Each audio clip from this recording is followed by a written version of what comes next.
নামাজের মধ্যে দুনিয়ার চিন্তা ফিকির দূর করার ৬টি সহজ পদ্ধতি।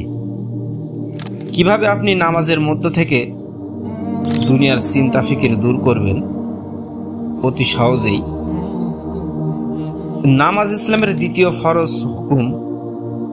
নামাজের মধ্যে একাগ্রতা তথা মনোযোগ রাখা অনেক জরুরি, কিন্তু সাধারণত আমাদের সবার একটা প্রধান সমস্যা হলো নামাজের মধ্যে মনোযোগ ধরে রাখতে পারি না। সাধারণ সময়ে যেসব চিন্তা মাথায় আসে না, নামাজের মধ্যে ঠিকই সেসব চিন্তা ভাবনা চলে আসে।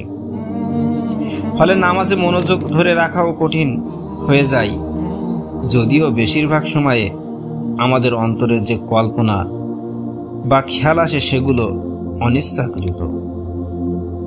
তবে অনিচ্ছাকৃতভাবে কল্পনা বা ভাবনার শুরু হলেও আমরা চাইলেও পুনরায়